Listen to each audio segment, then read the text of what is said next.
ಮುಂದಿನ ರಾಶಿ ವೃಷಭ ರಾಶಿ ಬಗ್ಗೆ ತಿಳ್ಕೊಳ್ಳೋಣ ಬನ್ನಿ.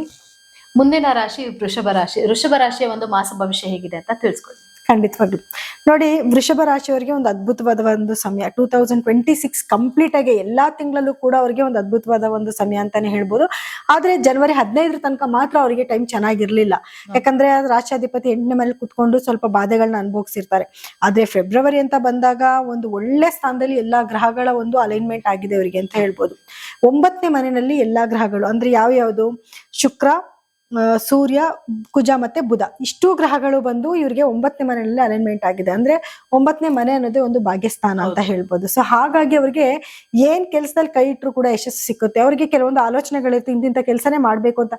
ಆ ಎಲ್ಲಾ ಕೆಲ್ಸಕ್ಕೂ ಕೂಡ ಒಂದು ಗ್ರೀನ್ ಸಿಗ್ನಲ್ ಸಿಗುವಂತ ಒಂದು ಸಮಯ. ಅಂದ್ರೆ ಇವರು ಏನ್ ಮನ್ಸಲ್ಲಿ ಆಸೆ ಇಟ್ಕೊಂಡಿರ್ತಾರೆ ಇಂತ ಕೆಲ್ಸಗಳು ಮಾಡ್ಬೇಕು ಅಂತ, ಏನೋ ಒಂದ್ ಸದಾವಕಾಶ ಅವ್ರಿಗೆ ಬರ್ತಾನೆ ಹೋಗ್ತಾ ಇರುತ್ತೆ. ಅಂದ್ರೆ ಯಾರ ಕಡೆಯಿಂದಾದ್ರೂ ಒಂದ್ ಒಳ್ಳೊಳ್ಳೆ ಆಪರ್ಚುನಿಟೀಸ್ ಬರುವಂತದ್ದು, ಇವ್ರು ಅನ್ಕೊಂಡಿರೋ ಆಸೆಗಳನ್ನೆಲ್ಲ ಫುಲ್ಫಿಲ್ ಮಾಡ್ಕೊಳ್ಳುವಂತ ಒಂದು ಸಮಯ. ಕೆಲವರು ಮನೆ ಕಟ್ಬೇಕು ಅನ್ಕೊಂಡಿರ್ತಾರೆ, ಇನ್ ಕೆಲವರು ಒಂದು ಆಫೀಸ್ ಓಪನ್ ಮಾಡ್ಬೇಕು ಅನ್ಕೊಂಡಿರ್ತಾರೆ, ಅಥವಾ ಇನ್ ಕೆಲವರು ಏನೋ ಒಂದು ಕಾರ್ ತಗೋಬೇಕು ಅನ್ಕೊಂಡಿರ್ತಾರೆ. ಕೆಲವರಿಗೆ ಮದ್ವೆ ಆಗಿರಲ್ಲ, ಮದ್ವೆ ಆಗ್ಬೇಕು ಅಂತಿರ್ತಾರೆ. ಈ ರೀತಿ ಒಬ್ಬೊಬ್ರಿಗೆ ಒಂದೊಂದು ಆಸೆಗಳಿರುತ್ತೆ. ಆ ಆಸೆಗಳೆಲ್ಲ ನೆರವೇರೋದಕ್ಕೆ ಒಂದು ದಾರಿ ಸಿಕ್ಕತ್ತೆ, ಮತ್ತೆ ಅದನ್ನ ನೆರವೇರಿಸ್ಕೊಂತಾರೆ ಕೂಡ. ಅಂತ ಒಂದು ಅದ್ಭುತವಾದ ಸಮಯನ ಅವ್ರು ಮಿಸ್ ಮಾಡ್ಕೊಳ್ಳಬಾರ್ದು. ಮತ್ತೆ ಇದು ಅವ್ರ ಜಾತಕದಲ್ಲಿರೋ ಗ್ರಹಗತಿಗಳು ಕೂಡ ಇದಕ್ಕೆ ಸ್ವಲ್ಪ ಸಪೋರ್ಟ್ ಮಾಡುತ್ತೆ. ಇನ್ನ ಗುರುವಿನ ಸ್ಥಾನ ಅಂತ ನೋಡಕ್ ಹೋದಾಗ, ಗುರು ಬಂದು ಇವರಿಗೆ 2ನೇ ಮನೇಲಿ ಕುತ್ಕೊಂಡಿರೋದ್ರಿಂದ, ಧನಸ್ಥಾನದಲ್ಲಿ ಕೂತಿರೋದ್ರಿಂದ ಹಣದ ಅರಿವು ತುಂಬಾ ಚೆನ್ನಾಗಿರುತ್ತೆ.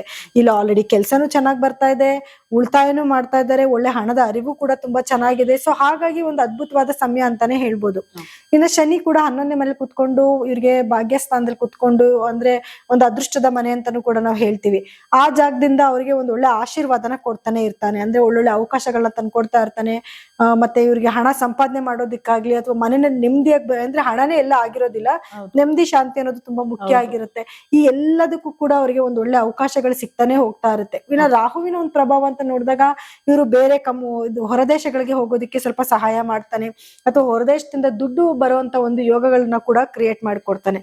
ಸೊ ಎಜುಕೇಶನ್ ಅಂತ ಬಂದಾಗ, ಮಕ್ಕಳಿಗೆ ಎಜುಕೇಶನ್ ತುಂಬಾ ಚೆನ್ನಾಗಿರುತ್ತೆ. ಯಾಕಂದ್ರೆ ಇವಾಗ ತುಂಬಾ ಉನ್ನತ ಮಟ್ಟದ ಒಂದು ಎಜುಕೇಶನ್ ಯಾರ್ಯಾರು ಮಾಡ್ತಿರ್ತಾರೆ ಅವರೆಲ್ಲರಿಗೂ ತುಂಬಾ ಒಳ್ಳೆ ಟೈಮ್. ಅದ್ರಲ್ಲೂ ಕಾಂಪಿಟೇಟಿವ್ ಎಕ್ಸಾಮ್ ಯಾರನ್ನ ಬರೀತಿದ್ದಾರೆ ಅಂದ್ರೆ ಅವ್ರಿಗೆ ತುಂಬಾ ಒಳ್ಳೆ ಸಮಯ ಅಂತ ಹೇಳ್ಬೋದು. ಯಾಕಂದ್ರೆ ಎಷ್ಟ್ ಸತಿ ಅಟೆಂಪ್ಟ್ ಮಾಡಿದ್ರು ಫೇಲ್ ಆಗ್ತಾ ಇದೀವಿ, ಅಥವಾ ಯಾವ್ದಾನ ಒಂದು ಸಬ್ಜೆಕ್ಟ್ ಹಿಂದಕ್ಕೆ ಹೋಗ್ತಾ ಇದೆ ಅಂತಂದ್ರೆ, ವೃಷಭ ರಾಶಿನಲ್ಲಿ ಯಾರು ವಿದ್ಯಾರ್ಥಿಗಳಿರ್ತಾರೆ ಅವ್ರಿಗಿದು ಒಂದು ಒಳ್ಳೆ ಸಮಯ. ಆದ್ರೆ ಸ್ವಲ್ಪ ಇವ್ರಿಗೆ ತಾಯಿ ಆರೋಗ್ಯದಲ್ಲಿ ಚೂರು ಏರುಪೇರುಗಳಾಗುತ್ತೆ. ಅಂದ್ರೆ ಅವ್ರಿಗೆ ಮೂಳೆಗೆ ಸಂಬಂಧಪಟ್ಟಿರೋ ಕೆಲವು ಸಮಸ್ಯೆಗಳು ಬರಬಹುದು, ಅಥವಾ ಬಾಯಲ್ಲಿ ಸ್ವಲ್ಪ ಸಮಸ್ಯೆಗಳು ಬರುವಂತ ಸಾಧ್ಯತೆಗಳಿರುತ್ತೆ. ಅದೊಂದ್ರಲ್ಲಿ ಸ್ವಲ್ಪ ಇವ್ರು ಕೇರ್ಫುಲ್ ಆಗಿರ್ಬೇಕು. ಹಾಗೆ ಭೂಮಿಗೆ ಸಂಬಂಧಪಟ್ಟಿದ್ದು ಇವ್ರು ಏನೇ ವ್ಯವಹಾರ ಮಾಡಿದ್ರು ಕೂಡ ಸ್ವಲ್ಪ ತಡೆ ಆಗುವಂತದ್ದು, ಸ್ವಲ್ಪ ಡಿಲೇ ಆಗುವಂತದ್ದು ಕೆಲಸಗಳು, ಅಥವಾ ಏನಾದ್ರು ಲಿಟಿಗೇಷನ್ಸ್ ಬರುವಂತದ್ದು, ಈ ರೀತಿ ಏನಾದ್ರು ಸ್ವಲ್ಪ ಸಣ್ಣ ಪುಟ್ಟ ಸಮಸ್ಯೆಗಳು ಬರುತ್ತೆ ಅನ್ನೋದ್ ಬಿಟ್ರೆ, ಇನ್ ಬಾಕಿ ಓವರ್ ಆಲ್ ಆಗಿ ನೋಡಕ್ ಹೋದ್ರೆ ಹೆಲ್ತ್ ವೈಸ್ ಅಂತ ನೋಡಿದ್ರು ಕೂಡ ಇವ್ರಿಗೆ ತುಂಬಾನೇ ಚೆನ್ನಾಗಿದೆ. ಬಂದ್ರೆ ಸ್ವಲ್ಪ ಸ್ಟ್ರೆಸ್ ಫೀಲ್ ಜಾಸ್ತಿ, ಸ್ಟ್ರೆಸ್ಗೆ ಆಗ್ಬೋದು ಅಷ್ಟೇ. ಅಂದ್ರೆ ಜಾಸ್ತಿ ಕೆಲಸ ಮಾಡ್ತಾ ಇದ್ದಾರೆ, ಕೆಲಸದ ಒತ್ತಡದಿಂದ ಸ್ವಲ್ಪ ಇವರಿಗೆ ರೆಸ್ಟ್ಲೆಸ್ ಫೀಲ್ ಆಗ್ಬೋದು ಅನ್ನೋದ್ ಬಿಟ್ರೆ, ಅಂತ ಯಾವುದೇ ಒಂದು ನೆಗೆಟಿವಿಟಿ ಅನ್ನೋದೇ ಏನು ಇಲ್ಲ ವೃಷಭ ರಾಶಿಯವರಿಗೆ. ಓಕೆ, ಸೊ ಹಾಗಿದ್ರೆ ಈಗ ಕೆಲವೊಂದಷ್ಟು ಸಮಸ್ಯೆಗಳು ಅಂತ ಹೇಳಿದ್ರಿ, ಅದಕ್ಕೆ ಪರಿಹಾರ ಮಾಡ್ಕೊಡೋದಾದ್ರೆ ಯಾವ ರೀತಿ ಮಾಡ್ಕೊಬೇಕು? ಖಂಡಿತ. ಇವಾಗ ಏನಂತಂದ್ರೆ, ಆಲ್ರೆಡಿ ತುಂಬಾ ಚೆನ್ನಾಗಿದೆ. ಇವಾಗ ಇನ್ನೇನು ಸ್ವಲ್ಪ ಪರಿಹಾರ ಅಥವಾ ಏನಾದ್ರು ದೇವ್ರ ಪೂಜೆಗಳು ಮಾಡ್ಕೊಂಡಾಗ ಒಂದು ಬೋನಸ್ ಅಂತ ಏನಾದ್ರು ಸಿಗುತ್ತೆ ಕೂಡ.